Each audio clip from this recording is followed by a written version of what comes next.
जो खाद्यान्न का या एमडीएम का पैसा है वो किसी एक समूह को जा रहा था। वो समूह वाला बदमाशी कर रहा था, लेकिन फिर जब उस समय पे सीएम साहब ने संज्ञान में लिया, सब चीजें ठीक हो गई। सीटें आने वाली है मध्य प्रदेश में इस बार 150 पार, जैसे कि हमारे माननीय अमित मोदी जी ने बोला है। कि शिवराज जी को भी ये नहीं पता है कि उनको कहाँ से चुनाव लड़ाया जा सकता, क्या ऐसा है? हम लोगों को भी नहीं पता। पार्टी है ये नेता आधारित पार्टी, संगठन आधारित पार्टी है, संगठन तय करता है। नमस्कार, आप देख रहे हैं दा भारत और मैं हूं आपके साथ आमिर। इस वक्त मेरे साथ मौजूद हैं मध्य प्रदेश सरकार के खनिज मंत्री जो टीकमगढ़ में जन आशीर्वाद यात्रा में पहुंचे हैं। सर, आप लंबा सफर तय करके आए हैं जन आशीर्वाद यात्रा का, कितना समर्थन लोगों का मिल रहा है? मतदाता क्या सोच रहे हैं इस बार? मैं ये मानता हूँ क्योंकि 2000 किलोमीटर के ऊपर हम लोग अभी चल के आ रहे हैं, हमारी जन आशीर्वाद यात्रा है और विंध्य और बुंदेलखंड का एरिया हम लोग कवर कर रहे हैं। कुछ हमारे पूरा बुंदेलखंड तो नहीं, लेकिन कुछ हमारे ज़िले, इसमें से 4 ज़िले हम लोग कवर कर रहे हैं। और जिस हिसाब से जन आशीर्वाद को समर्थन जनता का मिल रहा है, तो मैं ये मानता हूँ कि इतने लंबे समय तक सरकार में रहने के बावजूद, उनके बीच में काम करने के बाद भी हम जो देख रहे हैं कि लोग बाग बराबर आगे के लिए भी आशीर्वाद देने के लिए इच्छुक हैं। आप देख रहे थे कल हम टीकमगढ़ में जब आए, वहाँ पे भी काफ़ी शहर के अंदर बड़ा जन समर्थन था। इसी तरह अभी छतरपुर में भी गए, छतरपुर में भी आपके बिजावर वगैरह में बहुत बड़ी सभा हुई, पन्ना में भी वही था। तो मैं ये मानता हूँ कि चाहे वो विंध्य हो चाहे बुंदेलखंड हो, एक लगातार जनता का आशीर्वाद मिल रहा है और वो एक हमें संबल भी और ताकत भी दे रहा है कि भविष्य में हम और अच्छे से कैसे हम कर पाएँ। क्योंकि पिछली बार भी आपको याद हो, क्योंकि हर साल आशीर्वाद यात्राएं हमारी निकलती थी, पहले माननीय मुख्यमंत्री जी आते थे, लेकिन पूरे हमारी विधानसभा कवर नहीं हो पाती थी। इसलिए इस बार 5 यात्राएं निकाली गई हैं जिसमें हर विधानसभा में हम लोग जा सकें। और खुशी हमें इस बात की भी है कि पिछली बार भली अंकगणित कैसे भी फेल हुआ हो, लेकिन हमें जन समर्थन तो हमें ज़्यादा मिला था, जनता ने वोट हमें ज़्यादा दिया था। थोड़ा बहुत कैलकुलेशन में ज़रूर थोड़ा सा गड़बड़ी हुई होगी, लेकिन इसलिए हमें है क्योंकि आज ये बताइए, हम हो या कांग्रेस हो, इसका तुलना भी तो होनी चाहिए। आज कांग्रेस ने 5 दशक तक राजनीति की है। 4-5 दशक राजनीति करने के बाद विकास वैसे ही का वैसे ही था, कुछ भी नहीं था। वो कहते थे हम साहब गरीबी हटाओ के नारे लगा रहे, क्या गरीबी हटी थी?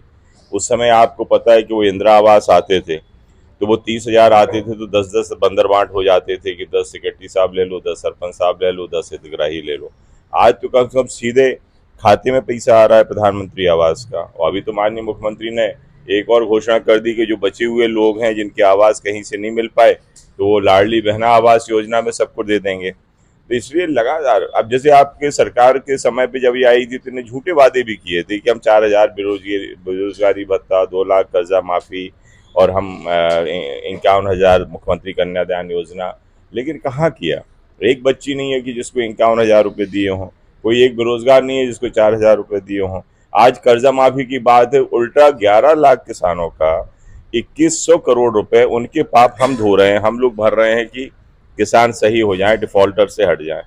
तो उन्हें तो डिफॉल्टर बना दिया था किसानों को। तो इसलिए सरकार में आने के लिए वो कुछ भी कहें, लेकिन वो सरकार में हमने देखा जब भी आते हैं तो लूट मचा देते हैं। आपको पता है वो ये समय कि जब जनपदों में भर्ती हुई थी मास्टरों की, शिक्षकों की, 20 नंबर के लिए कितने लोगों ने अपने खेत गिरवी रखे थे, कितने लोगों ने अपनी पत्नियों के जेवर बेचे थे, और उसमें से इतनी होड़ मची हुई थी कि उस 20 नंबर में कि आदमी परेशान था। उसके बाद भी बेचारे बर्बाद हो गए, सिलेक्शन भी नहीं हुआ।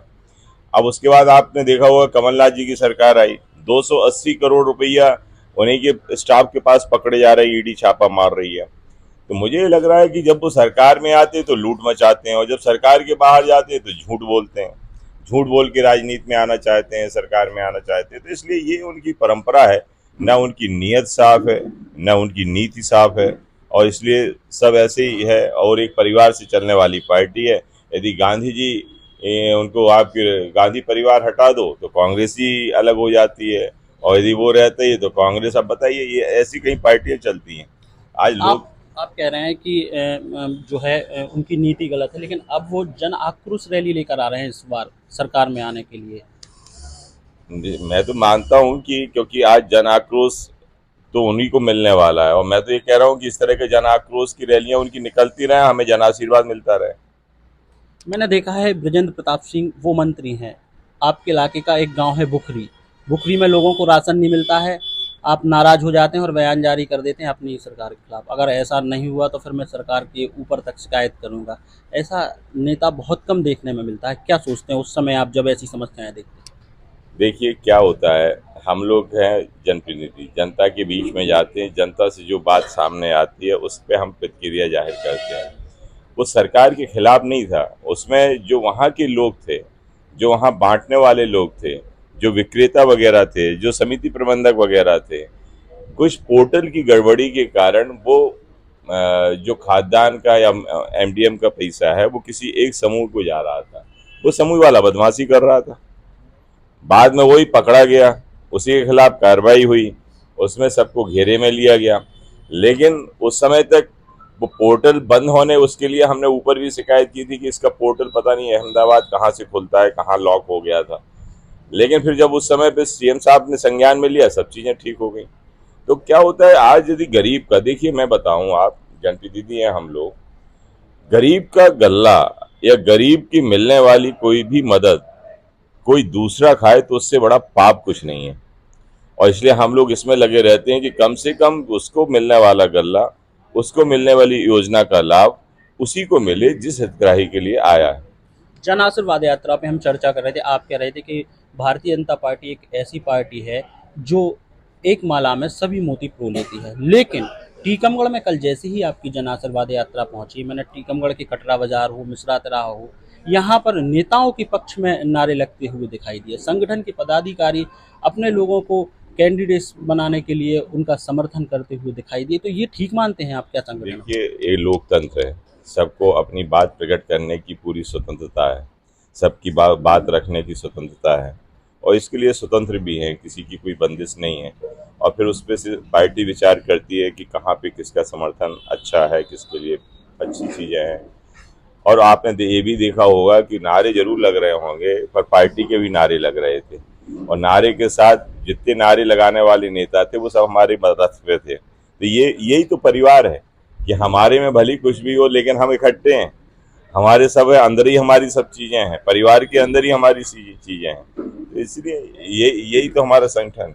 कितनी सीटें आने वाली है मध्य प्रदेश में दोबारा?